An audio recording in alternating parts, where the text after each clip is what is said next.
ya mwananchi kupata huduma ya maji safi na salama. Lakini maelekezo ya Mheshimiwa Rais, maelekezo ya bunge lako tukufu, ni dhambi kubwa sana kumbambikizia mwananchi bili ya maji.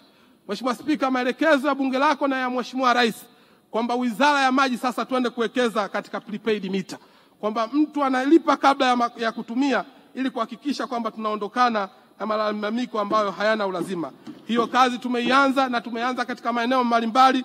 Katika eneo la Iringa tumefanya vizuri, ni mfano mzuri. Tuna imani kwa mwanzo huu tulioanza tutakwenda kufanya kazi nzuri sana katika nchi yetu ya Tanzania.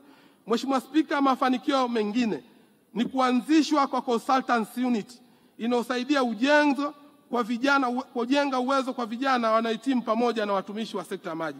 Mheshimiwa Spika, tunatambua wizara yetu ya maji kuna watumishi wazuri ambao wamefanya kazi nzuri katika wizara yetu ya maji, lakini ni wastaafu.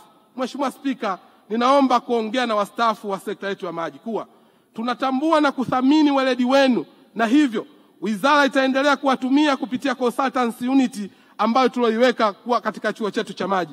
Nyie ndio institutional memory ya wizara yetu ya maji. Tunaamini maendeleo ya maji yanaanza na mimi, yanaanza na wewe, yanaanza na sisi sote. Tutaendelea kushirikiana kuhakikisha dhamira ya kumtoa mwanamama ndoo kichwani inakwenda kutimilika. Mheshimiwa Spika, mafanikio mengine ni mfuko wa taifa wa maji umeweza kuzijengea uwezo taasisi zilizo chini ya Wizara ya Maji katika kuandaa maandiko ya miradi kwa lengo la kuongeza wigo wa upatikanaji wa fedha, ambapo kiasi cha shilingi dola za Marekani milioni 9.3 zimepatikana kwa ajili ya kutekeleza miradi ya kukabiliana na athari za mabadiliko ya tabia ya nchi. Aidha, kupitia dirisha lake la mikopo ya riba nafuu, yani revolving fund, mfuko unatoa mkopo kwa mamlaka za maji nchini. Mafanikio mengine ni pamoja na kuimarika kwa usimamizi na uendelezaji wa vyanzo vya maji, ambapo jumla ya vyanzo 68 vimetangazwa kwenye gazeti la serikali kuwa maeneo tengefu kutoka vyanzo 18 vilivyokuwepo mwaka 2021.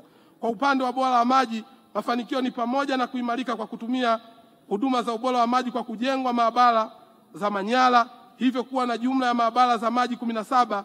Aidha, maabara 6 za Singida, Shinyanga, Kigoma, Bukoba, Musoma na Dar es Salaam zimepata ithibati, hivyo kufanya maabara zinazoweza kuzalisha takwimu zinazokubalika kimataifa kufikia 7 kutoka moja ya Mwanza iliyokuwepo mwaka 2021.